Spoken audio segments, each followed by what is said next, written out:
Good morning students. आज मैं आपको आपकी पाठ्य पुस्तक संस्कृत दीपमणिका का पाठ 6 संख्या ज्ञानम पढ़ाऊंगी। स्टूडेंट्स, संख्या ज्ञानम जैसा कि नाम से ही विदित होता है, संख्या का अभिप्राय नंबर्स, ज्ञानम यानी नॉलेज यानी संख्या का ज्ञान होना। विशेष क्या है, संस्कृत में हम इनको जानेंगे, संख्याओं के विषय में जानेंगे कि संख्याओं को संस्कृत में किस तरह से प्रयोग में लिया जाता है। देखिए, संख्याओं के प्रयोग के विषय में बताने से पहले मैं आपको थोड़ी सी हिंदी की व्याकरण की तरफ ले जाती हूँ, जिसका कि इस पाठ में बहुत ही उपयोग है। ये जो ग्रामर है, ये ग्रामर सेक्शन हमारे जो संस्कृत का पाठ है उसमें बहुत ही उपयोगी है। देखिएगा, फर्स्ट पॉइंट है हमारा, संज्ञा की विशेषता बताने वाले शब्द को विशेषण कहते हैं। जैसे चार पक्षी, वे शब्द जो संज्ञा की विशेषता बतलाते हैं हम उसको विशेषण कहते हैं। जैसे चार पक्षी, पक्षी यहाँ पर संज्ञा है और चार शब्द उसकी विशेषता बतला रहे हैं, यानी कि कितने पक्षी, चार पक्षी। नेक्स्ट, विशेषण जिन शब्दों की विशेषता बताते हैं उन्हें विशेष्य कहते हैं। जैसे चार पक्षी, वापस से मैंने वही एग्जाम्पल लिया है, पर अगर आप ध्यान देंगे तो यहाँ पर मैंने चार अंडरलाइन किया था और यहाँ पर मैंने पक्षी अंडरलाइन किया है।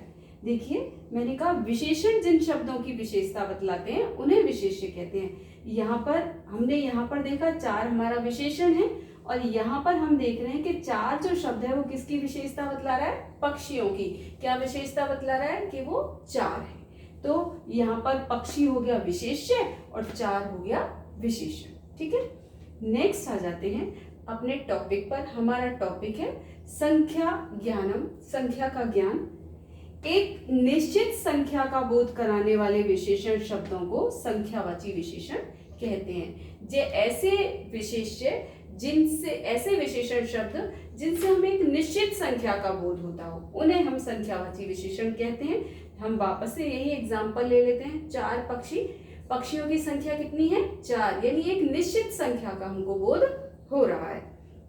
स्टूडेंट्स, आइए हम अपने टॉपिक से इसको कोरिलेट करते हैं। हमारा टॉपिक है संख्या ज्ञानम।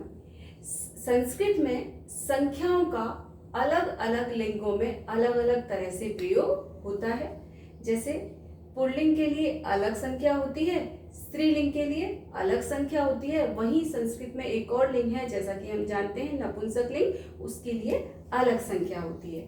जैसे कि देखिए, अगर हम कहें एका बालिका, एका बालिका यानी एक लड़की, स्त्रीलिंग में बालिका अकारांत था तो लड़की, उसके साथ जो विशेषण शब्द है वो भी आकारांत ही है।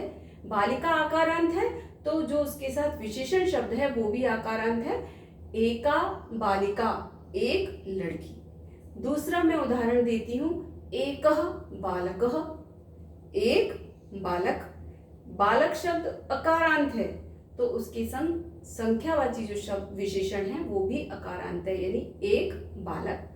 तीसरा मैं नपुंसक लिंग में प्रयोग करती हूं, वहां पर है एकम पुस्तकम।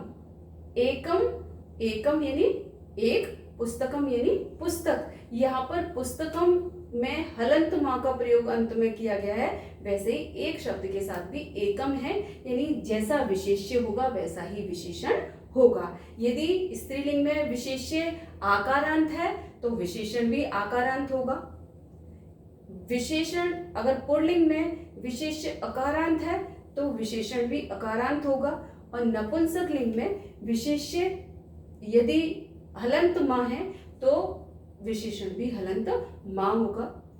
संस्कृत की संख्याओं में जो हम 1, 2, 3, 4 ये संख्या है, यहाँ पर थोड़ा सा मैंने बोला ना कि अलग अलग लिंगों के लिए अलग अलग संख्याएं हैं। ये संख्याएं प्राय 1 से 4 तक ही अलग हैं, उसके बाद आगे की सारी संख्याएं एक समान हैं।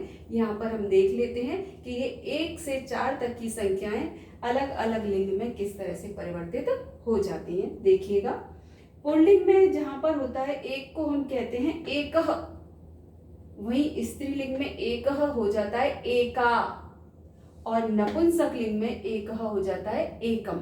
ठीक है। दो को हम पुल्लिंग में कहते हैं द्वौ, तो स्त्रीलिंग में कहते हैं द्वे, और नपुंसक लिंग में भी हम उसको द्वे ही कहते हैं। संख्या 3, 3 को पुल्लिंग में त्रय कहते हैं, त्रयः। स्त्रीलिंग में 3 हो जाता है तिस्रः, और नपुंसक लिंग में 3 हो जाता है त्रीणि। नेक्स्ट संख्या 4 पुल्लिंग में हो जाती है चत्वारः, वहीं स्त्रीलिंग में वो हो जाती है चतस्रः, और नपुंसक लिंग में हो जाती है चत्वारि। ये डिफरेंस, ये जो अलग अलग संख्याएं हैं, ये सिर्फ 1 से 4 तक में ही लिंग के अनुसार चेंज होती हैं। 5 से आगे की संख्याएं तीनों लिंगों में एक समान रहती हैं। 5 से आगे जितनी भी संख्याएं हैं वो तीनों लिंगों में एक समान रहती है, जैसे पंच, षट, सप्त, अष्ट, नव, 10 और आगे की संख्याएं मैं आपको बताऊंगी। तो आज के लिए इतना ही। धन्यवाद।